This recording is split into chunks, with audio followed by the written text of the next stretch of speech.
लगभग 30 साल पहले जब इंसान इस दुनिया में आए थे, हमारा हीरो भी उनमें से एक था। शुरू में वो बिल्कुल नॉर्मल लगा। उसको लगता था कि वो भी सबकी तरह नॉर्मल है, लेकिन फर्क ये था कि वो ना तो बूढ़ा होता है, ना तो कमजोर, ना ही मरता है। बाकी सब लोग उम्र के साथ ही मर जाते थे, लेकिन वो हमेशा शिकार करता और लड़ाई करता, क्योंकि वही उसकी जिंदगी का मजा था। टाइम के साथ उसकी जो बॉडी थी वो और भी बड़ी, स्ट्रॉन्ग और टफ होने लगी। लाखों साल बाद वो इतना पावरफुल हो गया कि कोई भी उसको हरा नहीं सकता था। लोग उसे अर्थ का गॉड मो कहते थे। फिर उसने और भी आगे बढ़कर हर एक गॉड को हरा दिया और डिवाइन रिलीम का सबसे स्ट्रॉन्ग बंदा बन गया। अब उसके सामने कोई भी राइवल नहीं बचा था। लेकिन जब थ्रिल खत्म हो गया तो वो बहुत ज्यादा बोर होने लग गया। इसलिए एक दिन उसने जोर से पैर को पटका, जिससे जो गॉड की प्लेस थी वो हिल गई। वहाँ पे जो गॉड्स, एंजल, यहाँ तक के कि डीमंस भी डर गए। ये पहली बार नहीं था और कई गॉड्स अब इन सब चीजों की उन्हें आदत सी हो गई थी। इनसे वो बहुत ज्यादा परेशान हो चुके थे। लेकिन उनमें से एक गॉड लूसीफर था, जो सेकंड स्ट्रॉन्गेस्ट था। लेकिन मो को कोई भी फर्क नहीं पड़ता था। उसके दिमाग में बस एक ही चीज घूमती थी। उसने अपने सारे अपोनेंट को बड़े आराम से हरा दिया है। हजारों सालों से उसे किसी ने भी चैलेंज नहीं किया था।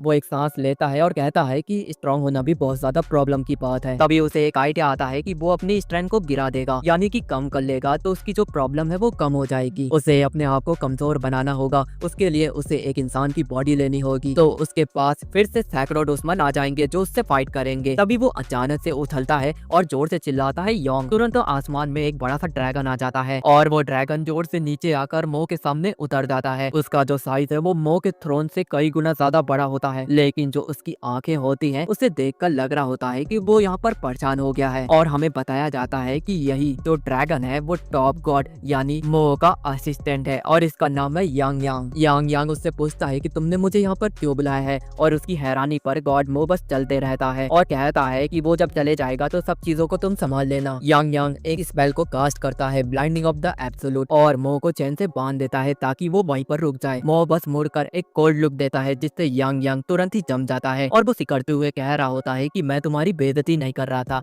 बल्कि मैं तुमसे बस मजाक कर रहा था। लेकिन मो को यहाँ पर समझना चाहिए था कि वो बस उससे कुछ बातें कहना चाहता था, यानी कि गॉड की मीटिंग जो कि कुछ ही दिनों में आने वाली है। लेकिन मो को मीटिंग की फिक्र नहीं थी और वो चलते रहता है, चैन के साथ यांग यांग को भी खींच रहा होता है, मानो कि जैसे कुछ हुआ ही ना हो। ये देखकर यांग यांग को लगता है कि ये तरीका काम नहीं करेगा, तो यांग यांग अपनी एक और प्लानिंग को आगे लाता है और वो विक्टिम कार्ड को खेलता है। वो उसे कहता है कि मोमो अगर मीटिंग से चला जाएगा तो उसकी जो कंप्लेन है वो कौन सुनेगा। इन बातों से मो को गुस्सा आ जाता है और वो ब्लाइंडिंग चेन को तोड़ देता है और उसे घूरते हुए चिल्लाता है और कहता है कि वो अगर उससे लड़ने के लिए तैयार है तो वो राजी हो जाएगा, वो यहीं पर रुक जाएगा। यांग यांग एक कदम पीछे हट जाता है और फौरन सोचता है कि वो लोगों की कंप्लेन सुनना ज्यादा बेहतर समझता है, यहाँ पर पिटना उसके लिए बहुत ज्यादा बुरा होगा। वो तुरंत ही मो को उसकी ट्रिप के लिए कांग्रेचुलेशन देता है और उसे कहता है कि तुम्हारी जर्नी सेफ हो। मो को एक छोटा सा गोला दिखता है जो कि पृथ्वी होता है और वो उसके पास जाता है और उसे छूता है, क्योंकि उसे अर्थ में जाना था। तो वो उन लोग के मैसेज को सुनता है जो कि देवताओं को भेज रहे होते हैं। ज्यादातर तो मामूली होते हैं, लेकिन एक इंसान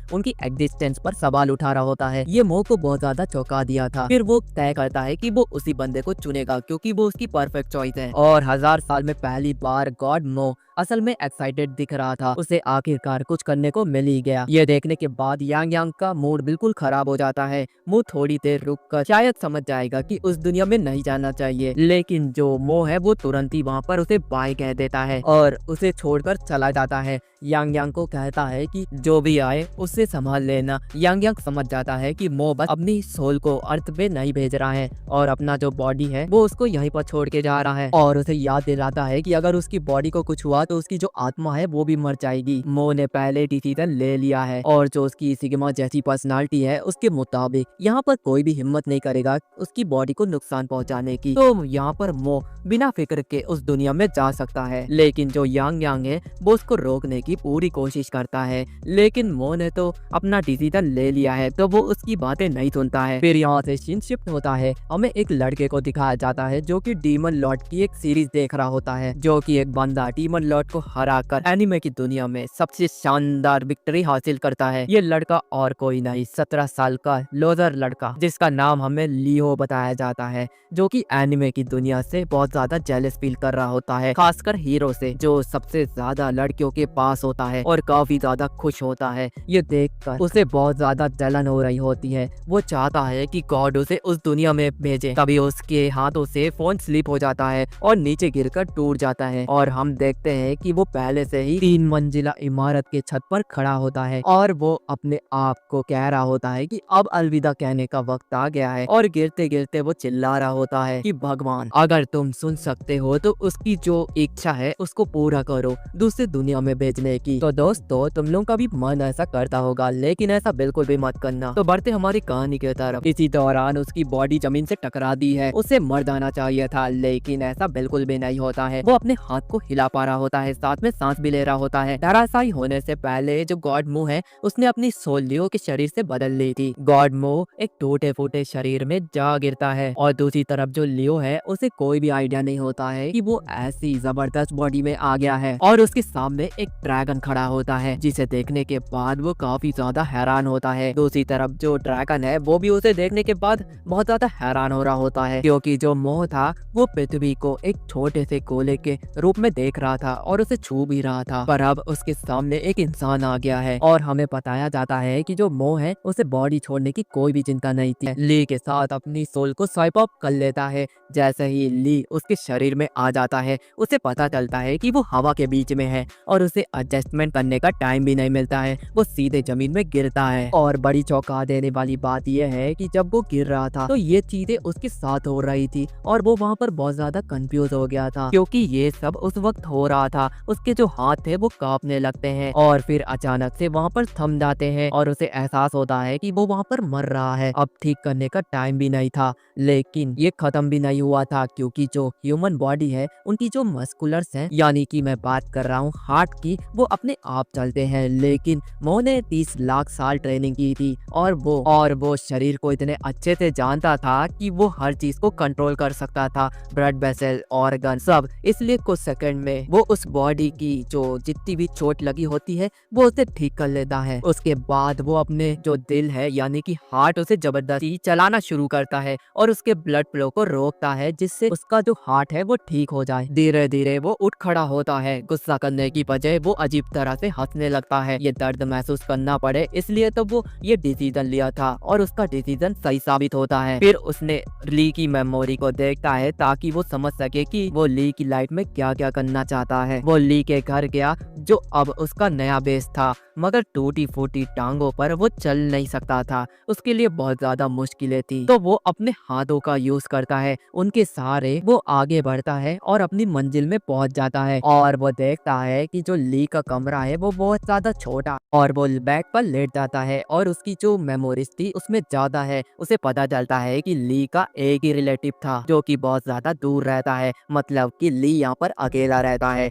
उसकी जो बॉडी है वो बहुत ज्यादा टूटी फूटी है, उसकी हालत भी एकदम बेकार है और उसकी जो लाइफ में बस एक ही चीज इम्पोर्टेंट है, वो है स्कूल जाना। मोह को सबसे ज्यादा मजा तब आया जब वो उसकी मेमोरी में देखता है कि एक लड़का स्कूल में उसको रोज परेशान करता था, जैसे मानो उसकी जिंदगी का मकसद हो उसे बुली करना। मोह इसे अपनी परफेक्ट अपॉर्चुनिटी समझता था, यानी कि एक स्टार्टिंग पॉइंट, सीधा फाइट। वो इतना ज्यादा हाइप हो जाता है कि बिना सोचे समझे हवा में मुक्का मार देता है, जिसकी वजह से उसे बहुत ज्यादा पेन हो रहा होता है। उसे वापस समझ आ जाता है कि ये जो बॉडी है ये बहुत ज्यादा वीक है, मैं इसमें अपनी पावर का यूज नहीं कर सकता हूँ। ली यहाँ पर जिम तो ज्यादा ही नहीं था, तो आर्म डे तो उसके लिए दूर की बात है। पेन इतना ज्यादा था कि मोह वहाँ पर गुस्सा नहीं कर रहा था, बल्कि वो वहाँ पर मुस्कुरा रहा था, क्योंकि उसे हजारों साल बाद इतना पेन हुआ है और ये उसके लिए बहुत अच्छी बात थी। अगले दिन पुलिस उसी जगह पर इन्वेस्टिगेशन करने के लिए जाती है जहाँ पर ली की बॉडी गिरी थी। मोह भी वहीं पर जाता है, मगर कॉप्स के लिए नहीं बल्कि उसके 3 मंजिला स्कूल के लिए। वो अंदर जाता है, हॉल में नजर दौड़ाता है, लेकिन उसकी जो क्लासरूम होती है वो उसे नहीं मिल रही होती है। उस चक्कर में वो डोर को इतना जोर से स्लाइड कर देता है जिसकी वजह से उसका जो बिग एंट्रेंस था वो फेल हो जाता है। और ये एक क्लासमेट उसको देख रहा होता है घूर के और उसे कह रहा होता है कि थोड़ा आराम से भाई। वो उसकी परवाह नहीं करता है और वो सीधा उसके पास जाकर खड़े हो जाता है, वो भी अनकंफर्टेबल डिस्टेंस में। साथ ही वो अपने अपोनेंट का इंतजार करता है कि वो पहले उसके ऊपर अटैक करे और जो अपोनेंट है वो ऐसा करता भी है। लेकिन जैसे ही उसका गुस्सा खाने के बाद जो मो है वो एक क्रीपी सा लुक देता है, जिसे देखने के बाद वो बंदा फ्रीज हो जाता है और मो मौके का फायदा उठाते हुए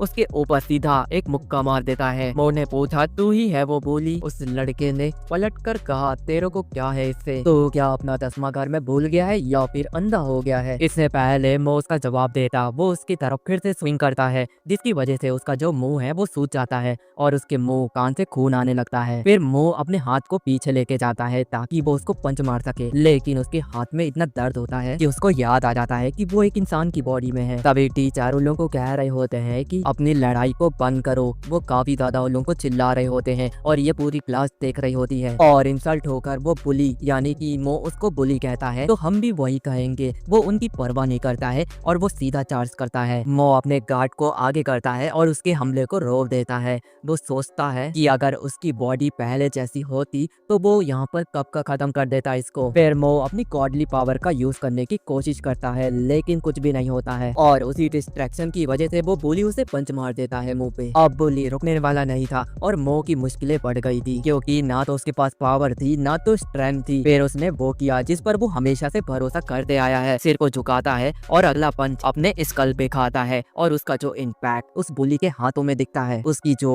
उंगलियां हैं वो क्रैक हो जाती है और वो जोर से चिल्ला रहा होता है। मो मौके का फायदा उठाता है, उसका हाथ पकड़ लेता है, सीधा उसके पेट शायद उसके बॉल में अपना सिर मार देता है। बुली काफी ज्यादा दर्द में होता है, लेकिन हमारा मो यही नहीं रुकता। वो सीधा उसे सर से उठाता है और वहीं पर पटक देता है। वो उसे इतना मारता है कि अब वो उठ नहीं पा रहा होता है और ये सारी चीजें पूरा क्लास देख रहा होता है। वो अपने फोन निकाल लेते हैं और जितनी भी चीजें हुई यहाँ की वीडियो बनाने लगते हैं। स्कूल के लोगों ने सबसे कमजोर लड़के को किसी सीनियर को गिराते देखा। ये उनकी इमेजिनेशन से बियॉन्ड था। मो के लिए ये तो एक पहली फाइट थी जो कि हजारों सालों में पहली बार थी। उसने अपना सब कुछ लगा दिया और जो उसका रिजल्ट था वो काफी अच्छा था, जिसमें उसे मजा आया। मो कहता है कि उसके मुंह में खून का टेस्ट, बॉडी में दर्द और जो दिल में धक धक, इतने सालों बाद उसने एक रियल फाइट की। उसकी जो दर्द और चुभन एक्चुअली में बहुत ज्यादा अच्छी लगी उसे। जब एक्साइटमेंट धीरे धीरे थमा तो मो नीचे गिरे बुली के पास जाता है और उसे देखता है मानो कि अभी काम अधूरा है। वो उसके पास जाकर बैठ जाता है, क्योंकि उसने मो को इतना पुश किया था तो वो उसके लिए। फिर मो उस लड़के का जो कान होता है वो उसे काट लेता है और उसे थूक देता है और ये सब चीजें पूरी क्लास देख रही होती है, लेकिन मो को इससे कोई भी फर्क नहीं पड़ता है। वो अपनी बॉडी से खून साफ करता है और बॉडी को देख रहा होता है और हमें बताया जाता है कि जो मो ने उसके कान को काटा, मो अपने तरीके से दुश्मन को रिस्पेक्ट देता है। मो अपने तरीके से अपने दुश्मनों को रिस्पेक्ट देता है। बाद में लोग उन्हें मो के प्लेथिंग्स कहने लगे। सिर्फ वही स्ट्रॉन्ग लोग जो मो को एक्साइटेड कर सकते हैं और ये मार्क उन्हीं को मिलता था। तब उनके लिए मो का प्लेथिंग बनना एक तरह से उनके लिए एक मेडल था, यानी कि ऑनर, ना कि बेइज्जती। खबर इतनी तेजी से फैली, एक दूसरे साल का बुली को स्कूल के सबसे वीक बच्चे ने हरा दिया और सबसे शॉकिंग बात यह थी कि लड़के की हालत ऐसी लग रही थी जैसे वो वहीं पर टपक जाएगा। इसलिए तुरंत वहां पर एम्बुलेंस को बुलाया जाता है, क्योंकि ये एक इमरजेंसी है। और मोमो ये देखकर इम्प्रेस था कि डॉक्टर इतनी स्पीड में आ गए और उस बंदे को लेकर चले गए और वो उसे अलविदा कहकर बोल रहा था कि वो उम्मीद करता है कि उसकी फाइट उससे दोबारा होगी। फिर वहाँ पर टीचर आते हैं और वो काफी ज्यादा गुस्से में होते हैं। वो मो को कहते हैं कि तुम ऑफिस आओ। फिर वो ऑफिस में पहुँचते हैं। टीचर उसको चिल्लाते हुए कह रहे होते हैं कि तुम्हारा दिमाग खराब हो गया था क्या, जो तुमने अपने क्लासमेट के साथ ऐसा व्यवहार किया। और मो बिल्कुल भी हिल डुल नहीं रहा था, इसलिए टीचर को और गुस्सा आता है। वो ब्लेंडर उठाते हैं उसे मारने के लिए, लेकिन मो के दिमाग में तो एक ही चीज चल रही थी। वो बहुत ज्यादा एक्साइटेड था, जैसे वो ऑलरेडी अपने नेक्स्ट अपोनेंट के बारे में सोच रहा हो। ये देखकर टीचर बहुत ज्यादा हैरान हो जाते हैं और उसकी जो पनिशमेंट होती है उसे डर के मारे स्किप कर देते हैं, क्योंकि वो नहीं चाहते कि मो उन्हें भी पीट दे। और एक सिंपल सी बात बोली, अपने पेरेंट्स को लेकर आना। मो मार खाने के लिए तो बिल्कुल तैयार था, लेकिन टीचर ने उसको कोई भी पनिशमेंट नहीं दी और स्कूल से जल्दी छोड़ दिया। और ये सब तो एक स्टूडेंट का सपना होता है कि वो एक गलती करे और टीचर उन्हें छोड़ दे। फिर मो रास्ते में जा रहा होता है और टीचर ने उसे कहा था कि लीव अर्लियर। वो उसका मतलब सोच रहा होता है कि टीचर ने ये क्या कह दिया उसे। तो वो थोड़ा देर में समझ जाता है कि अब बाद में बात करेंगे, जो भी हो। इस वक्त तो उसकी प्रायोरिटी उसकी बॉडी है, उसे हील करना है और अपने आप को ट्रेन करना है। उसकी जो बॉडी है वो अभी भी कांप रही थी और उसका जो दिमाग है वो सुन हो गया था। वो चाहता था कि वो अपनी गॉडली पावर से अपनी बॉडी को हील कर ले, लेकिन इस दुनिया के लोगों को ना तो चक्रा यूज करने देते हैं, ना तो क्रेजी चीजें करने देते हैं जैसे कि हंटर या फिर विजार्ड। उसकी दुनिया में ये चीजें होती थी लेकिन अर्थ पर ये मना है। वो काफी ज्यादा फ्रस्ट्रेट हो जाता है, लेकिन वो एक्सेप्ट करते हुए कहता है कि वो अपनी बॉडी को बस हार्ड ट्रेनिंग देगा और स्ट्रॉन्ग बनाएगा। फिर मो अपनी जगह पर पहुंच जाता है और वो बेड पर गिर जाता है। साथ ही वो हील करने लगता है क्योंकि उसके पास कुछ करने को भी नहीं होता। वो डिसाइड करता है कि वो गॉड रिलीम दुनिया में वापस जाएगा और अपनी ओरिजिनल बॉडी को देखेगा। जब मो अपनी ओरिजिनल बॉडी में आता है और सामने देखता है कि जो ली है उसने यांग यांग को चौक कर दिया था। ली उसे छोड़ देता है और वो मो के पास आकर डिमांड करता है कि उसे एक ड्रैगन दे दो, इमेजिन करते हुए कि उसके पास एक ड्रैगन हो तो वो कितना ओवर पावर बन जाएगा। मो ने सीधा उसकी बातों को इग्नोर कर दिया, एक बड़ा सा हाथ समन किया और ली को पकड़ लिया और उसको क्लियर कर दिया कि उसके सामने जो वो ऑर्डर करेगा वो नहीं चलेंगे। मो ने डिसाइड किया कि इस लड़के को एक और चांस देना चाहिए एक नई दुनिया में। वो उसको लूसीफर के डोमेन ले जाता है जो कि डिवाइन रिलीफ में सेकंड स्ट्रॉन्गेस्ट बंदा है। मो लूसीफर के कासल में बिना पूछे घुस जाता है। अगर देखा जाए तो गॉड लूसीफर बहुत ज्यादा एनोइंग था, वो उसकी बातों को कट कर दिया था। मो ने डायरेक्ट बोला गेट को खोल दो, वो लड़के को एमर्ज भेजना चाहता है। लूसीफर गुस्से में बोलता है एमर्ज तो मेरा प्लेनेट है, तू डिसाइड करने वाला कौन होता है। मो ने बस यही याद दिलाया उसे कि सबसे स्ट्रॉन्गेस्ट गॉड कौन है। मो उसे कहता है कि जो वो चाहता है वही होता है, अगर उसे प्रूफ करना पड़े तो बिल्कुल वो उसके लिए तैयार है। लूसीफर समझ जाता है कि वो उससे नहीं जी सकता, तो इसलिए वो उसको परमिशन दे देता है। मो ने सीधा एमर्ज के सरफेस को टच करता है। लूसीफर उसे चिल्लाता है और बताता है कि ये फॉरबिडन है। अगर एक गॉड किसी और के डोमेन को टच करता है तो एक बैरियर ट्रिगर हो जाता है और वैसा ही बैरियर बन गया, लेकिन मो ने उसे तुरंत वहीं पर तोड़ दिया। लूसीफर देखता रह गया और मो बोलता है कि यूनिवर्स का रूल चेंज किया जा सकता है अगर उसके अंदर वो स्ट्रॉन्ग ताकतें हो। मो ने अपना हाथ खोला और ली को बोला जंप कर, तेरा चांस है। तो ली वहाँ पर झिझकते हुए उससे कहता है कि मुझे एक ड्रैगन दे दो। तो मो को आ जाता है गुस्सा, वो सीधा एमर्ज की दुनिया में वो ली को फेंक देता है और कहता है कि आजकल के बच्चे उन्हें रेडीमेड चाहिए सब कुछ। फिर मो ने लूसीफर को बोला कि उस बच्चे का ख्याल रखना जब तक मैं वापिस नहीं आता हूँ। लूसीफर अंदर से बहुत ज्यादा परेशान हो जाता है और बहुत ज्यादा गुस्से में भी आ जाता है, लेकिन वो उसे दिखाता नहीं है और हमें बताया जाता है उसके पास्ट के बारे में। उसका पास्ट इतना आसान नहीं था। पहले वो एक डीमन लॉर्ड था, फिर अपने प्लेनेट के जो गॉड थे उसे हराया और उनकी जगह ली। फिर डिवाइन रिलीफ में जाकर गॉड को एक के बाद एक हराया और सबसे बड़ा गॉड बन गया, जिसके बाद उसको हर कोई रिस्पेक्ट देता था जब तक मो नहीं आया था। मो ने उसकी जितनी भी इमेज थी सबको तोड़ दी और उसे हरा दिया। तब से लूसीफर उससे रिवेंज लेना चाहता था, लेकिन अभी तक उसको कोई भी मौका नहीं मिला। अब मो अपने ड्रैगन में बैठकर वापस जा रहा था, लेकिन उसे पता नहीं था कि जो लूसीफर है उसने उसके पीछे एक ड्रैगन भेजा है जो उस पर आसमान से उसकी हर हरकतों पर नजर रख रहा था। वहीं अर्थ पे ली का जो स्कूल में वो बुली होता है वो हॉस्पिटल में होश में आ जाता है। उसका गुस्सा अभी भी ठंडा नहीं हुआ था। उसने अपने फोन उठाए और जितने भी उसके कॉन्टेक्ट थे उन्हें सर्च करने लगा और उसे जो भी टफ बंदा लगा उसे कांटेक्ट कर लिया और वहां पर बुला लिया। और एक ऐसा बंदा जो कि मिडिल वेट बॉक्सिंग चैंप था और तो और उसके पास उसका भाई भी था जिसका नाम हायान था। वो 2 साल से एक बॉक्सर था जो कि 2 साल से बॉक्सर की ट्रेनिंग ले रहा था। बुली ने सीधा डील पक्का कर ली, वो अपने फोन के बदले अपना काम करवाएगा। अगले दिन बुली स्कूल में वैसे ही एंट्री मारता है जैसे कुछ हुआ ही ना हो, लेकिन पूरा क्लास चुप होता है। लेकिन जो चीजें हो चुकी है उसके ऊपर वो क्लास के जितने भी लोग होते हैं वो विसल बजाने लगते हैं और उसे कह रहे होते हैं कि तू चूतिया लग रहा है। बुली इग्नोर करने की पूरी कोशिश करता है, लेकिन जो लोग होते हैं वो कहते हैं कि तू वायरल हो गया है। वो अपना बैग पकड़ता है और जोर से पटक देता है और उन लोगों को चिल्लाते हुए कहता है कि मैं तुम लोगों को अकेला ही हैंडल कर सकता हूँ, अगर किसी में डाउट है तो वो मेरे सामने आए। तब क्लास की प्रेसिडेंट एक लड़की जो क्लास ग्लास पहनती है वो खड़ी होकर उसके मुंह पे बोल देती है कि बस कर, अब चुप हो जा और निकल जा। वो और भी ज्यादा इरिटेट हो जाता है और अपना कंट्रोल खो देता है और एक पास रखी चेयर को उठाकर टीचर के ऊपर फेंकने ही वाला होता है कि वहाँ पर जो डोर होता है वो खुलता है और वहाँ से रोनी आता है। वो पूछता है कि ये सब शोर कैसा है। जो बोली होता है वो तुरंत अपनी सीट में इतना जल्दी बैठता है जिसे देखने के बाद वहाँ के जितने भी स्टूडेंट होते हैं वो बहुत हैरान होते हैं। टीचर वहाँ पर देखते हैं कि जो क्लास प्रेसिडेंट है वो खड़ी है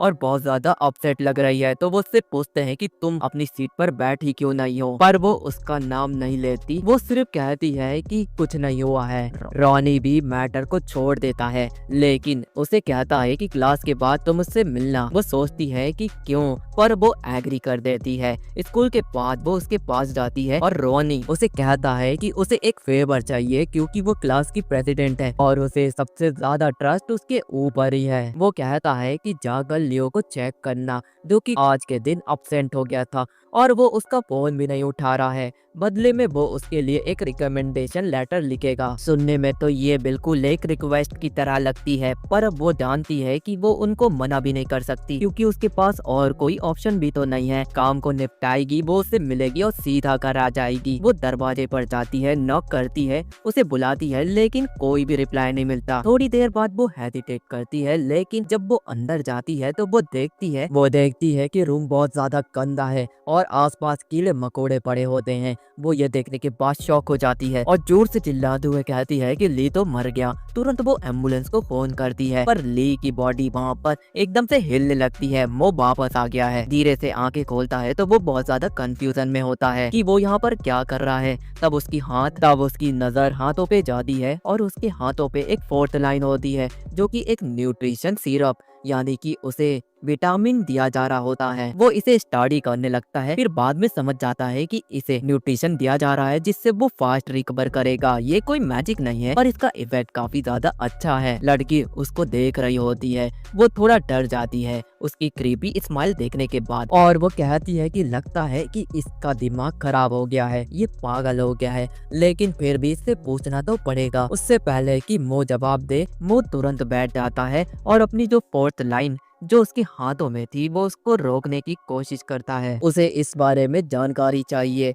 और वो उस लड़की से पूछता है कि तुम ऐसी जगह जानती हो जहाँ पर वो ट्रेन करे और अपने आप को स्ट्रॉन्ग बना सके। तो लड़की कहती है कि तुम्हारे पास पैसे नहीं होंगे तो तुम जिम तो नहीं जा सकते, लेकिन आउटसाइड वाले पार्क में तो जरूर जिम कर सकते हो। वो सीधा वहाँ पर चला जाता है और ट्रेनिंग शुरू कर देता है। वो कोई भी वार्म अप नहीं करता है और इधर उधर देखता है और इम्प्रेस हो जाता है। साथ ही ये भी कहता है कि ये जो बेसिक मशीन है उसके लिए प्रॉपर टूल है, वो भी ट्रेनिंग के लिए। उसे याद आता है कि लगभग 4000 साल हो गए हैं उसे अर्थ पे कदम रखे हुए। अर्थ का गॉड होते हुए भी उसने ह्यूमन प्रोग्रेस पर ध्यान नहीं दिया, तो ये छोटी सी जिम मशीन भी उसके लिए नए इन्वेंशन जैसी लग रही है। उसके टाइम में जो लोग होते थे वो इसी तरीके से ट्रेनिंग करते थे। इसी बीच एक छोटा सा पत्थर उसके पीठ में जा लगता है। वो पलट कर देखता है तो वही बोली बॉय खड़ा होता है। इस बार वो अपने कजिन हायांग और एक प्रोफेशनल बॉक्सर को लेकर आया होता है। वो शांति से बैठ जाता है मानो कि वो बंदा उसे दिखा ही ना हो। पत्थर उठाता है और पूछता है कि किसने उसे मारा है। बोली चिल्लाते हुए कहता है कि उसने किया है ये सब और घमंड करता है कि उसका जो कजिन है अब वो उसे मार डालेगा, पर उसके बोलने से पहले ही वो एक क्विक पंच उसे मार देता है। बोली फिर से गिर जाता है, चीखता है। उसका जो ऑलरेडी टूटा हुआ नोज था वो दोबारा से टूट जाता है। मो और भी ज्यादा खुश हो जाता है। वहीं दूसरी तरफ गॉड की मीटिंग चल रही होती है। मो वहाँ पर एज यूजुअल अब्सेंट रहता है। उसका असिस्टेंट यांग यांग उसको मैसेज देने के लिए जाता है, पर लूसीफर गुस्सा हो जाता है और पूछता है एक असिस्टेंट कैसे हिम्मत कर रहा है गॉड की मीटिंग में इंटरफेयर करने का। घबराते हुए यांग यांग समझ जाता है कि वो सिर्फ एक लेटर पढ़ने आया है। फिर वो मो का मैसेज पढ़ता है। मो को बस ये बताना है कि अगर वो बढ़ती अपोनेंट उसे मिले तो वो उसे नोटिफाई कर दे। लूसीफर टेबल पे हाथ मारता है और सेकंड स्ट्रॉन्गेस्ट होने के नाते वो थक गया है मो के तानों से और मीटिंग को मिस करने से और सब चीजों को इग्नोर करने से। ये चीजें बाकी गॉड भी एग्री करते हैं पर चुप रहते हैं। लूसीफर कहता है कि ये मीटिंग उनके वर्ल्ड के स्टेबिलिटी और सेफ्टी के लिए होती है। गॉड आर्चर जो कि 3rd रैंक पर आते हैं वो बोलते हैं जो भी चीजें गलत होती है वो उसे हमेशा की तरह मिलकर हैंडल करते हैं। लूसीफर फिर से टेबल पे जोर से हाथ मारता है और चिल्लाते हुए मो के बारे में कह रहा होता है कि वो हमेशा इन चीजों को गेम की तरह समझता है और उसकी दुनिया ऐसे ही कोलैप्स कर जाती है और जब भी वो किसी मैटर में इंटरफेयर करता है तो वो सिचुएशन को बस से बदतर कर देता है। प्रूफ के लिए वो साइक्लोन जो कि 9th लेवल पर आते हैं यानी कि साइक्लोन गॉड। 1000 साल पहले साइक्लोन प्लेनेट पे क्या हुआ था, एक जायंट वाइट क्रिएचर प्लेनेट को बर्बाद करने के लिए आया था, उसे तोड़ने लगता है। फिर एकदम से कुछ ऐसा होता है कि वो जो क्रिएचर है वो बीच से फट जाता है और उसके टुकड़े टुकड़े हो जाते हैं। ऑब्वियसली सी बात है कि वो मो ने ही किया था। हमेशा की तरह वो क्रीपी लुक देता है और फाइट के लिए एक्साइटेड रहता है। लूसीफर आर्ग्यू करते हुए कहता है कि जो आफ्टर मैच हुआ था वो मो की वजह से हुआ था। अगर मो टीम के साथ मिलकर काम करता तो वो चीजें होती ही नहीं। फिर वो गुस्से में आकर बोलता है कि वो एक अनफिट गॉड है और उसे वो बर्दाश्त नहीं कर सकता जो उनके वर्ल्ड्स को एक गैम्बल की तरह खेलता हो। दूसरी तरफ योंग योंग चुप रहता है और अपने मास्टर को डिपेंड भी नहीं कर पा रहा होता है। वो बस प्रार्थना करता है कि उसका जो मास्टर है मो वो वापस आ जाए क्योंकि यहाँ की हालत बहुत ज्यादा बिगड़ रही है। अब हमें अर्थ का सीन दिखाया जाता है। वही बीटन बोली फिर से मुंह चलाता है और मुंह को वार्न करने की कोशिश करता है कि उसका जो कजिन भाई है वो बॉक्सर है, वो तुमको सबक सिखाए। अयांग एक्चुअली में क्यूरियस हो जाता है। उसने मो का स्पीड पंच देखा था। वो सोच रहा होता है कि ये कौन सा स्पोर्ट्स खेलता है या फिर आर्ट मटेरियल। मो बस अपना शोल्डर उठाता है और उसे बोलता है कि मैं कोई भी स्पोर्ट्स नहीं खेलता हूँ, बस फाइट करना चाहता हूँ। अयांग सोचने लगता है कि ये तो बस ओवर कॉन्फिडेंस बच्चा है। वो स्टैंस लेता है और एक फास्ट अटैक करता है। एक सॉलिड पंच मो के फेस में लगता है लेकिन उसे अजीब लगता है कि मो वहाँ पर मूव नहीं किया, जैसे वो इंटेंशनली उस पंच को खा लिया। मो का एक रूल है कि वो पहला पंच अपने ऊपर ले लेता है और एक क्रीपी सी स्माइल करते हुए उसे चिल्लाता है, हैंड टू हैंड कॉम्बैट ही तेरी स्पेशलिटी है ना। अयांग अनईजी फील करता है। मो उसके स्टैंड को कॉपी करता है और उस पर रच करता है। अयांग सोचता है कि ये बस एक कॉपी कैट है, पुश ब्लॉक करता है पर मो की पावर उसे पीछे ढकेल देती है।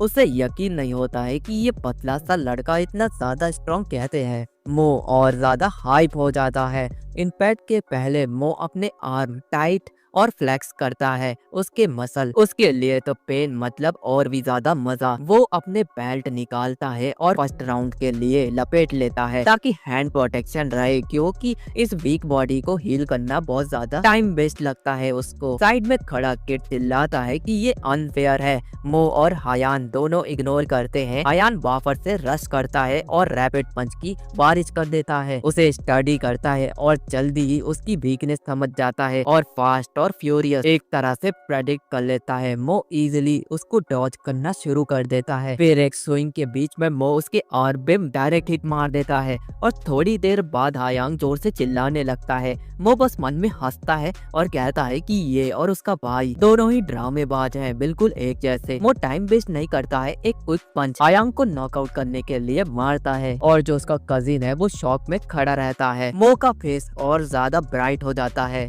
वो राउंड 2 के लिए तैयार है। वो कहता है अब टाइम है तुमसे भी बदला लेने का क्योंकि ये चीजें पहली बार नहीं है कि जब तुम दोनों ने उसे पंगा लिया। बुली जो पहले बहुत बड़ा बंदा था अब पूरा डरा हुआ है। मो क्लोज जाके देखता है कि ये लड़का फाइट करने लायक भी है कि नहीं। कोई प्राइड ही नहीं है इस बंदे को मारने में। पर बुली सोचता है अगर वो ज्यादा डरा हुआ एक्ट करेगा और बोलेगा कि वो फाइट नहीं चाहता है शायद बच जाए, लेकिन वो लेट हो चुका है। मो एक क्विक पंच उसके फेस पे मार देता है। फिर बिना रुके उसे पंच पे पंच मारते रहता है। उसके चेहरे और उसकी बॉडी से बहुत ज्यादा ब्लड बहने लगता है। एंड में मुंह एक ब्रूटल नी उसके फेस पे मारता है जिससे उसे सेटिस्फेक्शन मिलता है। अच्छा है कि तूने अपनी डिफीट को एक्सेप्ट कर लिया। जबकि उसने दोनों ही डाउन होते हैं तो मो वहाँ पे कैजुअली चल देता है क्योंकि उसने बॉक्सर के ऊपर भी अपना छाप छोड़ दिया है। मो अपने घर लौट जाता है और वो काफी ज्यादा खुश होता है कि उसे रोज फाइट मिल रही है, पर उसके वीक मसल उसके लिए प्रॉब्लम क्रिएट करते रहते हैं। यही फीलिंग कंटिन्यू करने के लिए वो एक डिसीजन लेता है कि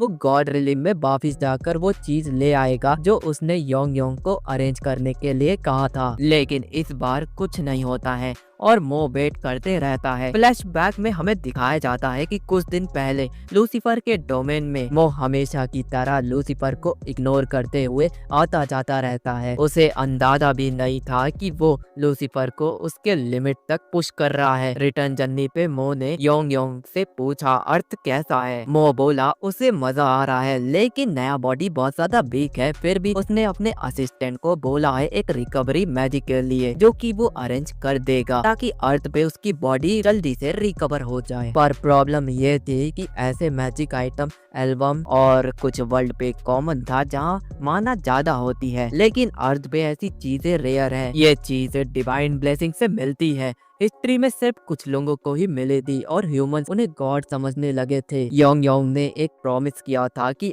अगले विजिट तक वो रेडी होगा और मीटिंग के लिए मो ने बस एक छोटा सा लेटर बनाया था, वही जो हमें पहले दिखाया गया था। फिर मो अर्थ के मॉडल पे हाथ रखता है और ली की बॉडी में वापस जंप करता है। दोनों को पता भी नहीं चलता है कि एक छोटा सा डीमन उन्हें देख रहा होता है और मो का हर एक मूव को उसके दुश्मन तक वो पहुंचा रहा होता है। प्रेजेंट में लूसीफर डॉट कनेक्ट करते हुए उसे लग रहा होता है कि मो का प्लान क्लियर नहीं है, पर वो यहाँ पर श्योर है कि जो मो की गॉड रिलीम वाली बॉडी है वो बिल्कुल खाली है। वो समझ जाता है कि मीटिंग स्किप करने का मतलब कि उसकी जो बॉडी है वो यहाँ पर नहीं है। यही उसका चांस है 1000 साल में एक बार आने वाला मौका, यानी कि वो रिवेंज ले सकता है विदाउट वार्निंग। लूसीफर एक कास्ट करता है लाइफ टेंडेंसी मैजिक को। कोई विलेन वाली स्पीच नहीं देता वो और पर्पल स्पेयर लाइक लाइटनिंग योंग योंग के ऊपर गिराता है, लेकिन योंग योंग इंस्टेंटली वहां से रिएक्ट करते हुए बच जाता है और उसका एक्सप्रेशन बहुत ज्यादा सीरियस होता है।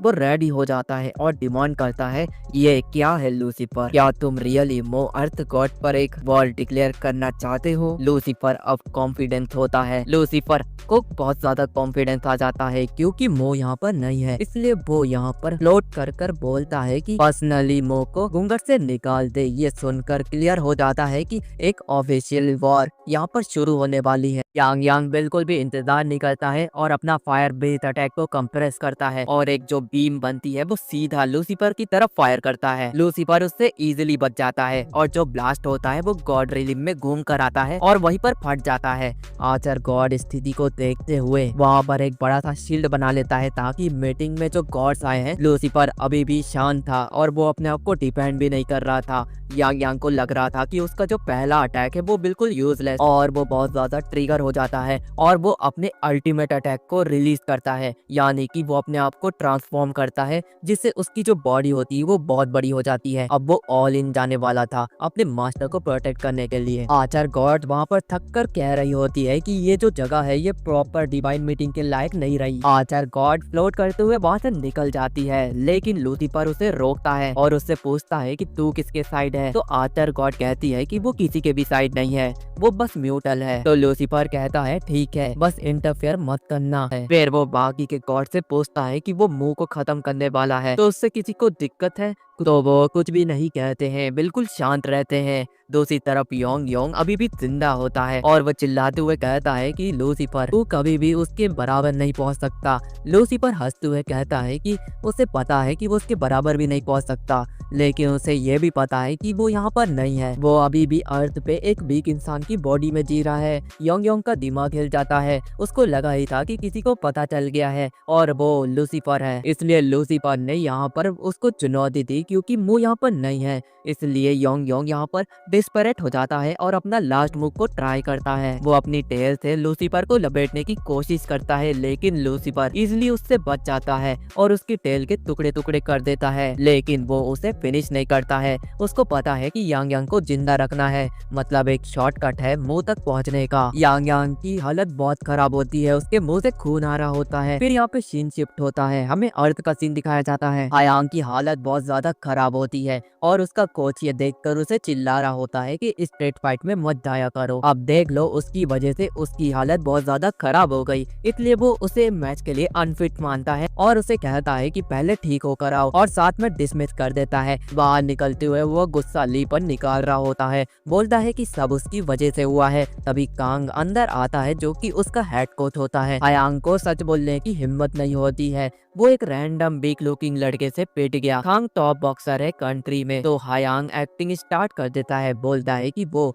अपने भाई को बचाने के लिए वहाँ पर गया था जो उसको बोली करता था, लेकिन वहाँ पर और भी ज्यादा लड़के आ गए और उसे पीट दिया। कांग बस सीधा निकल जाता है बिना कोई रिएक्शन दिए, बस इतना बोलता है कि सब उसकी गलती है और अगले मैच के लिए उसे पहले से ज्यादा केयरफुल रहना होगा। वो अभी भी सोच रहा होता है कि वो अपने असली बॉडी में वापस क्यों नहीं जा पा रहा है। एक ही वजह हो सकती है, बॉडी हैवी लग रही है, उसकी बॉडी हैवी डैमेज में है, लेकिन वो समझ नहीं पा रहा है योंग योंग गार्ड पे है और उसकी बॉडी को इतना आसानी से चोट किसने पहुंचाई। तब उसके दिमाग में एक थॉट आता है, क्या पता सारे गॉड मिलकर उसके ऊपर अटैक कर दिए होंगे। वो वहाँ पर उठता है और गुस्से में आ जाता है और यही सोच रहा होता है कि अब उसे क्या करना चाहिए। अगर वो यहाँ पर एक्शन लेता है तो एक प्रॉब्लम हो जाएगी, उसे खुद भी नहीं पता क्या करना चाहिए। यहाँ पर उसके पास जो पिल्लो पड़े होते हैं वो उस पर पंच मारने लगता है और अपना गुस्सा उतार रहा होता है और वो कहता है कि अगर उसे वहाँ पर मौका मिल गया तो वो उन्हें नहीं छोड़ेगा, वो उन्हें वहाँ पर खत्म कर देगा। फिर जबरदस्ती अपने आप को शांत कराता है और मो अपने आप को याद दिलाता है योंग ऐसा बंदा नहीं है जो आसानी से गिर जाएगा,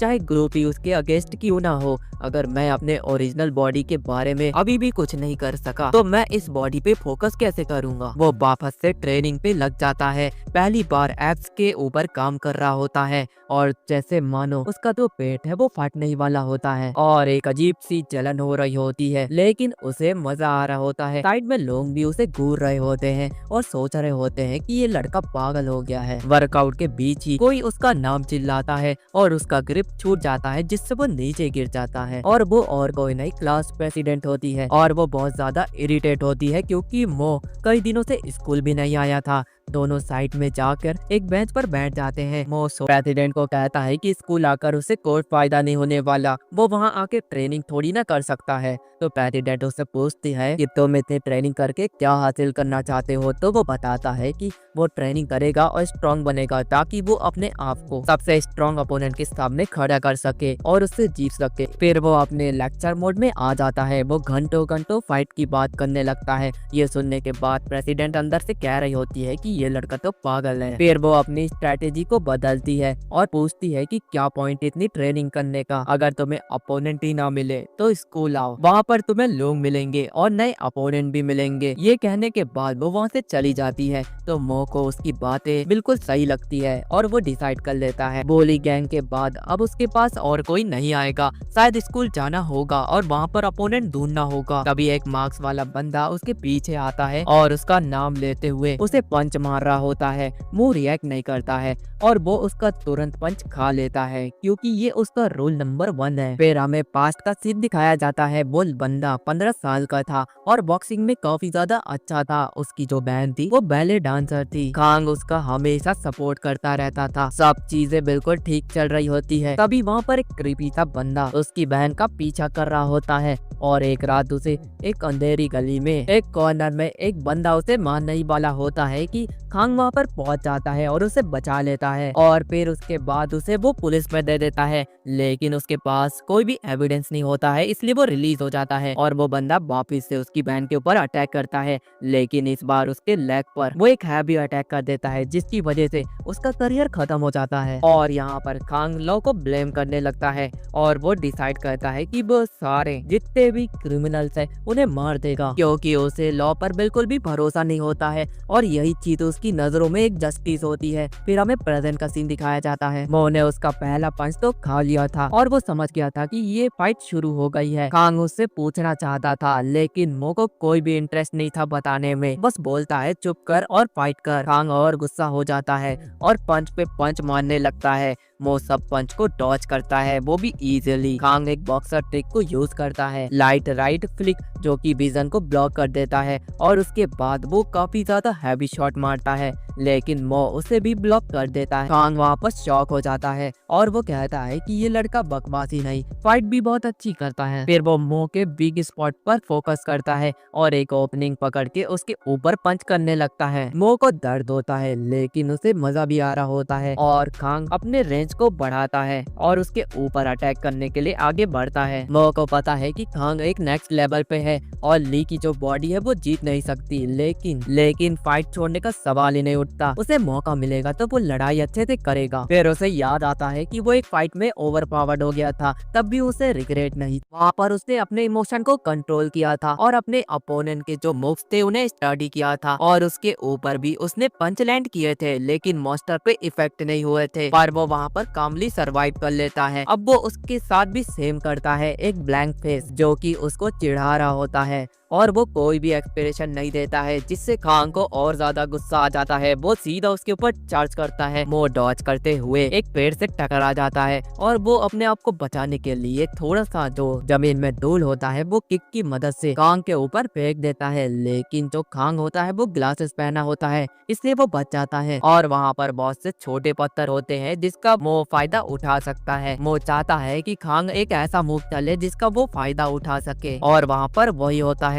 खांग एक छोटा सा पत्थर पे स्टैप करता है और उससे उसका बैलेंस लूज हो जाता है। वो ये देखता है और एक अपना हैवी अटैक उसके टारगेट पे लगता है, लेकिन उसके इतने डैमेज से भी उसे कोई भी फायदा नहीं मिलता है। वो एल्बो स्विच करके हैवी शॉट लैंड करता है, फिर वो उसका मजाक उड़ाता है, वो भी हंसते हुए। खांग और ज्यादा गुस्से में आ जाता है। फिर खांग एक वेपन निकाल लेता है और उसके पैर को तोड़ देता है। फिर खांग डिक्लेयर करता है, आज तुझे वो दोबारा हंसने का मौका नहीं देगा। वो आंखें बंद कर लेता है और सोचने लगता है कि वो 4000 साल में ऐसा क्या किया था जिसकी वजह से वो फिर से फेल होने वाला है। तभी कुछ उड़ते हुए खांग के चेहरे पे पड़ता है और वो गुस्सा होके इधर उधर देखने लगता है। तभी उसे कोई भी नहीं दिखता है, लेकिन वहाँ पर एक छोटा सा लिजर्ड आ जाता है और वो मास्टर कह रहा होता है। वो उसे देखते ही पहचान लेता है कि ये तो उसका असिस्टेंट है और गॉड रिलीम में लूसीफर ने मो की गॉडली बॉडी को अनब्रेक कर दिया था और उसके ऊपर एक बैरियर यानी कि एक सील लगा दिया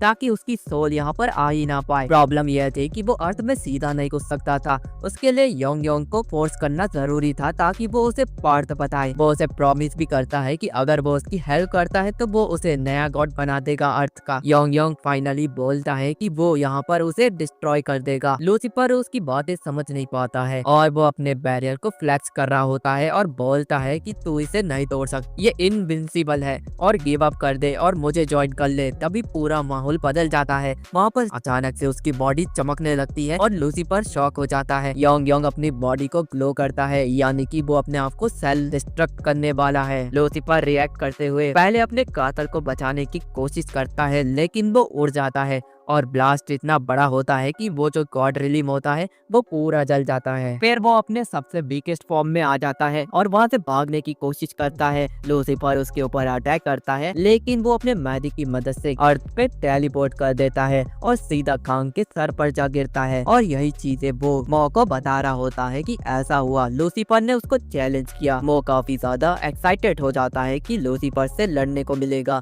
लेकिन ये जो वीक बॉडी है वो इसके साथ तो बिल्कुल भी नहीं लड़ सकता। अगर वो ऐसा करेगा तो हार जाएगा, इसके लिए उसे एक ट्रेनिंग करनी होगी। प्रॉब्लम यह थी कि ली की बॉडी इतनी टूट चुकी थी कि हवा में हल्का सा पंच मारने में भी उसे बहुत ज्यादा दर्द होता था। तभी मो को याद आता है कि उसने यांग यांग को कहा था मैजिक ऑर्क लाने को। उसने पलट कर पूछा, क्या तुम लाए हो? तो यांग यांग कहता है कि वो एक ही ला पाया और वो उसके सामने ड्रैगन ब्लड स्टोन लेकर आ जाता है, जिसमें एक बार का हीलिंग स्पेल यूज किया जा सकता है। साथ ही वो माफी मांगता है कि वो सिर्फ एक ही ला पाया। मो ने और को उठाया और यांग यांग को शुक्रिया बोला और तुरंत उस स्पेल को एक्टिवेट कर दिया। उसकी जो चोट थी वो तुरंत ही ठीक हो गई। लेकिन असल में वो सरप्राइज जब हुआ जब उसने देखा कि और सिर्फ उसे हील ही नहीं कर रहा बल्कि उसके मसल को और भी ज्यादा रिस्पॉन्सिबल और सेंसिटिव बना दिया। यांग यांग ने मान लिया था कि उसने इसमें एक्स्ट्रा मेहनत डाली थी और अपनी मैजिक भी डाली थी, पूरी तरह से हैंडमेड। वो उसे शुक्रिया कहता है और छोटा सा पत्थर जो बचता है वो यांग यांग को दे देता है और कहता है कि तुम इसे यूज कर लेना। तो यांग यांग उसे कहता है कि वो मास्टर के लिए इमरजेंसी के लिए बचा के रखेगा। फिर सीन शिफ्ट होता है, हमें प्रेसिडेंट को दिखाया जाता है जिसको लीडर से बहुत ज्यादा प्यार होता है। वो चाहती है कि ये लिजर्ड बोले जिससे उसको अकेला फील ना हो। फिर हमें उधर बुली को दिखाया जाता है जो कि मो से पिटने के बाद स्पेक्स लगाकर चुपचाप पढ़ रहा होता है। फिर मो वहाँ पर आता है और उससे कहता है कि एक बार और तुम्हें मुझसे लड़ना है। तो बोली कुछ नहीं बोलता और अपना पढ़ने लगता है। वही प्रेसिडेंट आती है और वो हैरान होती है कि सच में जो मो है वो स्कूल आ गया है। मो उससे कहता है कि बस तुमने बोला था, इसलिए उसने सोचा कि स्कूल आना एक अच्छी बात होगी, उसे एक नया अपोनेंट भी तो मिलेगा। उसकी बात सुनकर प्रेसिडेंट बहुत ज्यादा कंफ्यूज हो जाती है और उसे नहीं पता कि ये क्या करने वाला है। नीचे की फ्लोर में जो कांग अपनी क्लास अटेंड कर रहा होता है वो लड़की से बात कर रहा होता है और उसे पता चलता है कि एक सेकेंड ईयर के बंदे ने थर्ड ईयर को इतना मारा कि वो हॉस्पिटल पहुंच गया और वो काफी ज्यादा शॉक होता है और वो चुपचाप उसकी बातें सुन रहा होता है और वो समझ जाता है कि ये तो ली है, लेकिन अब कुछ हो ही नहीं सकता। तो वो फिलहाल छोड़ देता है और अपने घर की तरफ बढ़ रहा होता है। वो वहाँ पर बहुत ज्यादा इरिटेट हो जाता है और बोर भी, क्योंकि उसे कोई भी फाइटिंग मिली ही नहीं। आज का दिन ऐसा ही गया। तभी उसकी नजर खांग पर पड़ती है जो कि एक टाइम पर उससे लड़ने के लिए आया था मास्क और ग्लास पहन के, पर वो उसे पहचान नहीं पाता है। लेकिन जब उसके मसल्स देखता है तो वो पहचान लेता है कि यही वो बंदा है और उससे चिल्लाकर, और जो खांग है वो अपनी दोस्त को छोड़कर वहाँ से भाग जाता है और सोच रहा होता है कि वो तो ग्लासेस और मास्क पहन के गया था उसके सामने, इसने उसको इतनी आसानी से कैसे पहचान लिया। फिर वो उसका पीछा करता है लेकिन वो एक गली में गायब हो जाता है। तभी यांग यांग को मो की शर्ट से बाहर आना पड़ता है और वो बता रहा होता है कि वो उसको ट्रैक कर सकता है। तो मो उसकी मदद लेता है। वहाँ पर प्रेसिडेंट आ जाती है और वो यांग यांग को देखकर शॉक हो जाती है कि ये बोल कैसे सकता है, लेकिन उसे लिजार्ड पसंद होती है इसलिए वो उसको उठा लेती है और उसे क्यूट बोल के खिलाने लगती है। दूसरी तरफ यांग यांग काफी ज्यादा इरिटेट महसूस कर रहा होता है। वो सोचता है कि उसके पास अगर मैजिक बचा होता तो वो उसे डिस्ट्रॉय कर देता। उसे पता चलता है कि मो के पास बोलने वाला लिजर्ड है। वो काफी ज्यादा जेलस फील कर रही होती है और वो अपना इंट्रो देती है कि उसका नाम किम है और वो उसे अपने पास रखने के लिए पूछ रही होती है। तो मो कहता है कि एक शर्त पर, अगर तुम खांग की यानी जिसका वो पीछा कर रहा था उसकी इंफॉर्मेशन दोगी तो वो उसे यानी यांग यांग को दे देगा। तो वो वहाँ पर मान जाती है और ये सब देख के यांग यांग बहुत ज्यादा इमोशनल हो जाता है कि उसके मास्टर ने उसे भेज दिया। उसके बाद सीन शिफ्ट होता है कि वो उसका इंट्रोडक्शन मांग रही होती है। यांग यांग अपना बता रहा होता है और फिर वो उससे पूछ रहा होता है कि तुम मेरे साथ काम करोगी। साथ ही वो उसका इंट्रोडक्शन भी मांग रहा होता है। तो किम अपना बता रही होती है कि वो क्लास की प्रेसिडेंट है। तो वो पूछता है कि ये क्या होता है। तो वो बताती है कि क्लास में टॉप आती है इसलिए वो प्रेसिडेंट है। ये सुनने के बाद यांग यांग काफी ज्यादा शॉक हो जाता है कि उसके मास्टर से भी ज्यादा कोई ताकतवर है। वो यहाँ पर समझ जाता है कि उसके मास्टर ने उसे यहाँ पर क्यों ही भेजा था। किम उसे बहुत ज्यादा क्यूट मानती है इसलिए उससे पूछती है कि तुम मेरे साथ हाथ मिलाओगे। तो वो हाँ कह देता है क्योंकि वो अपने मास्टर का सबसे वफादार असिस्टेंट है। दूसरी तरफ मो अपने नई बॉडी के साथ स्ट्रेंथ ट्रेनिंग कर रहा होता है। दूसरी तरफ मो अपनी स्ट्रेंथ वाली बॉडी से ट्रेनिंग कर रहा होता है। सनसेट हो जाता है और उसकी प्रैक्टिस भी पूरी हो जाती है। फिर टेस्टिंग का टाइम आता है। वो एक आयरन रॉड पर पंच मारता है और उसे बिल्कुल भी दर्द नहीं होता है। वो काफी ज्यादा खुश होता है। फिर उसे याद आता है कि वो तो खांग का पीछा कर रहा था, वो उसे ढूंढ रहा था और खांग को ढूंढने का बस एक ही जरिया है, वो है स्कूल। और वो उसे वहीं ढूंढने के लिए निकल पड़ता है। लेकिन वो इतनी प्रैक्टिस कर चुका होता है कि उसके शरीर में इतना पसीना होता है जिसकी वजह से यांग यांग को उसकी स्मेल आ जाती है और वो समझ जाता है कि उसका जो मास्टर है वो कहाँ पर है। वो किंग के यहाँ से उसको अलविदा बोल के वो मो के पास सीधा पहुंच जाता है और उसे चिल्लाता है और बताता है कि उसने अपना मिशन पूरा किया और उसने एक नई असिस्टेंट भी ढूंढ ली। मो उससे काफी ज्यादा बातें कर रहा होता है कि तभी उसे एक जानी पहचानी सी स्मेल आती है और वो खांग की होती है। वो एक गली में अपने बैटमैन मोड को एक्टिवेट कर लेता है और एक बाइक थीफ को सबक सिखा रहा होता है। वो उसे धमकी दे रहा होता है अगर खांग ने उसे छोड़ा नहीं तो वो उसको उसके पीछे किसी को भेज देगा। खांग को को पक्का हो गया था कि उसने सही आदमी को पकड़ा है। तभी मो खांग को ढूंढ लेता है। वो दोनों एक दूसरे के सामने होते हैं और फाइट शुरू करने ही वाले होते हैं। खांग वहाँ पर झिझकता है और वो उसे कहता है कि अभी हमें फाइट नहीं करनी चाहिए, क्योंकि वो जानता है कि मो ऐसा बंदा है जो अपने आप को इम्प्रूव करता है। भले ही उसने मो को हराया हो, लेकिन वो अपने अपोनेंट को टक्कर दे सकता है। तभी जो पीछे वाला बंदा होता है वो खांग के हथियार को छीनता है और उसके ऊपर अटैक करने वाला होता है। और हमारे मुंह का जो पहला रूल था कि वो पहले अटैक खाता है और बिल्कुल वो उसके अटैक को अपने सर पर लेता है। फिर उससे वो वेपन छीन के उसकी पिटाई कर देता है। फिर मो कहता है कि ये फाइट तो वन साइड है, इसमें तो कोई भी मजा नहीं। रियल फाइट तो वो खांग है, यानी कि वो चैलेंजर, लेकिन वो तो मैदान छोड़कर भाग चुका होता है। खांग भागते हुए सोच रहा होता है कि ये पागल उसे बार बार ढूंढ कैसे लेता है, लेकिन भागते वक्त वो गलती से यांग यांग को लात मार देता है, जिससे वो दूर जा गिरता है। उसके बाद वो अपने घर पहुंच जाता है। उसकी बहन वहां से चले जाती है। फिर वो रेमन बनाते हुए उस दिन को याद कर रहा होता है। वो पंच मारता है बस गुस्से में, और उसे बस गुस्सा ही फील होता है। वो हमेशा ऐसा नहीं था। जब वो बॉक्सिंग करता था तब उसे बहुत ज्यादा मजा आता था। अगले दिन सब स्कूल के लिए निकलते हैं और जो हमारा मो है वो भी जाता है। ना बुक ना बैग, वो सिर्फ खांग का जो वेपन होता है वो हाथ में लेकर यांग यांग के साथ चला जाता है। तभी उसके पास की आती है और उसकी आंखें चमक रही होती है यांग यांग को देखकर। वो एक और दिन के लिए उसे अपने पास रखना चाहती थी। तो मो उसे कहता है कि जो मैंने तुम्हें इंफॉर्मेशन ढूंढने के लिए कहा था, अगर वो तुम मुझे दे देती हो तो मैं तुम्हें यांग यांग को दे दूंगा। तो वो बताती है कि एक ऐसा बंदा हमारी क्लास में है जो उसे काफी ज्यादा सस्पिशियस लगता है, क्योंकि जो हमारे क्लास में वीक स्टूडेंट हैं उन्हें जो बुली करता है वो उन्हें नहीं छोड़ता है। तो मो कहता है कि इससे तो कुछ भी पता नहीं चलेगा, कोई और इम्पोर्टेंट इंफॉर्मेशन उसको चाहिए। तभी उसे याद आता है कि अगली बार अगर वो बंदा यानी कि खान उसके सामने आएगा तो वो उसे जाने नहीं दे। तभी वो उसके पीछे आता है और उसे कहता है कि क्लास के बाद तुम मुझसे मिलना। और ये सुनने के बाद मो के चेहरे पर एक एक्साइटमेंट होता है और वो पूरी क्लास को अटेंड करता है, वो भी बिना बोर हुए। वो आज एक ऐसे अपोनेंट से लड़ने वाला है जिसमें उसको बहुत ज्यादा मजा आएगा। उसके बाद मो एक रूम में जाता है। ऑब्वियसली वहाँ पर खांग ही होगा। वो उससे मिलता है और जो खांग होता है दूसरी तरफ वो अपने ग्लव्स को पहनता है। मो थोड़ा सा हैरान होता है क्योंकि ये चीजें उसने पहले भी की थी, अपने हाथ को बचाने के लिए एक प्रोटेक्शन बेल्ट, लेकिन उसे ये समझ में नहीं आ रहा होता है कि वो दूसरे हाथ में ग्लव्स क्यों पहन रहा है। तो उससे खांग पूछता है कि तुझे फाइट करना पसंद है ना? तो मो बताता है कि उसे फाइट नहीं बल्कि वो बर्निंग और शॉक वेव जो कि उसकी पंच मारने में एहसास होता है, और अपनी लिमिट को क्रॉस करना जो कि वो 30 लाख साल से करता आ रहा है। फाइटिंग ही है जिसकी वजह से वो आज वो जिंदा है। और ये सुनने के बाद खान कहता है कि ये तो सबसे बड़ा वाला पागल है, लेकिन वो कुछ नहीं बोलता और अपने बैग से एक और पेयर का ग्लव्स निकालता है और उसकी तरफ फेंकता है। वो थोड़ा हैरान होता है तो कांग उसे कहता है कि तू इसे पहन ले क्योंकि मुझे ये फेयर फाइट चाहिए, वरना मैं कॉन्सेंट्रेट नहीं कर पाऊंगा। तो मो बिना टाइम वेस्ट करे वो ग्लव्स पहनने के बाद उसकी तरफ एक पंच को फायर करता है और खांग उसे बड़े आराम से डिफेंड करते हुए साइड हटता है। यहाँ पर मो को गुस्सा आने लगता है तो वो अपने आप को शांत कराता है। वो गुस्से के लिए नहीं बल्कि फाइट के लिए आया है। और जो खांग है वो अपनी प्रोफेशनल ट्रेनिंग को याद करता है जिससे वो थोड़ा रिलैक्स हो जाता है और वो अपनी बॉडी को ढीला छोड़ देता है जिससे वो पावर नहीं बल्कि जो अपनी ट्रेनिंग है उस पर फोकस कर सके। और मो उसके ऊपर अटैक करने लगता है। वो उसे बड़े आराम से ब्लॉक करके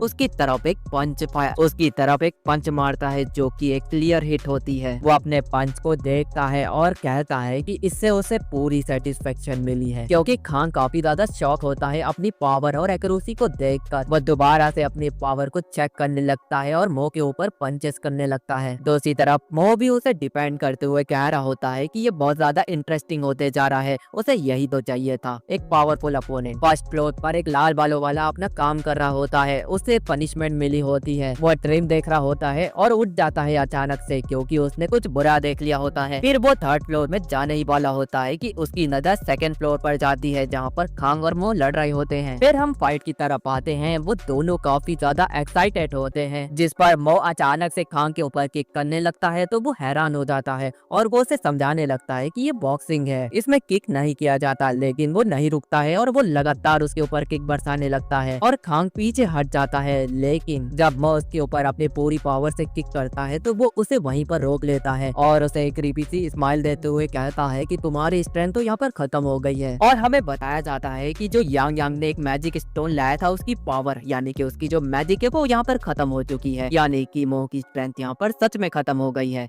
लेकिन वो ऐसा दिखाता नहीं है उसे। खान तो यही मान के चलता है कि उसका जो स्ट्रेंथ है वो खत्म हो गई है। वो दोनों अजीब तरीके से हंस रहे होते हैं। पीछे से लाल बालों वाला इनको देख रहा होता है और वो कहता है कि ये तो कोई फाइट नहीं बल्कि कॉमेडी शो है, और वो यहाँ से निकल जाता है क्योंकि उसे इनमें कोई भी इंटरेस्ट नहीं है। दूसरी तरफ मो डिसाइड करता है कि वो वहाँ पर डिफेंसिव मोड में रहेगा, लेकिन जो खांग है वो उसके विक्टल पॉइंट यानी कि एक ओपनिंग ढूंढेगा और उसके वीक पॉइंट पर अटैक करेगा, और बिल्कुल वो वैसा करता भी है। मो उसके ऊपर अटैक करने के लिए आगे बढ़ता है और खांग उसके वीक पॉइंट को देख लेता है यानी कि वो उस पर अटैक करता है, जिससे मो नीचे गिर जाता है और वहाँ पर खांग उसके ऊपर भारी पड़ रहा होता है। मो डिसाइड करता है कि वो अपने थोड़ा सा माना का यूज करेगा और वो बिल्कुल वैसा करता भी है, लेकिन वहाँ पर खांग उसके पंच को बड़े आराम से रोक लेता है। खांग की नजर पीछे दरवाजे पे जाती है और मौके का फायदा मो उठा लेता है। वो उसको पंच मार देता है, लेकिन वो यही नहीं रुकता, वो अपने हेड का भी यूज करता है जिससे खांग दूर जाकर नीचे गिर जाता है। तो मो कहने लगता है कि ये माना सही में काम कर गया।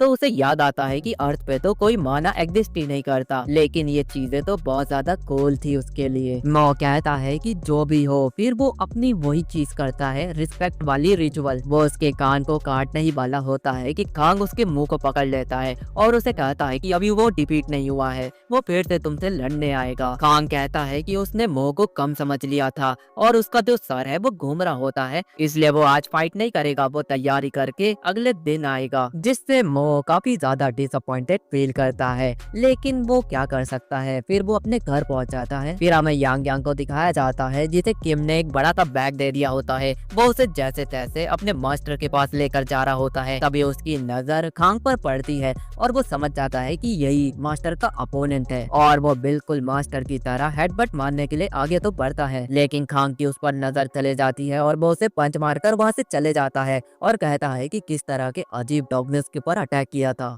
वहीं पर मो आ जाता है।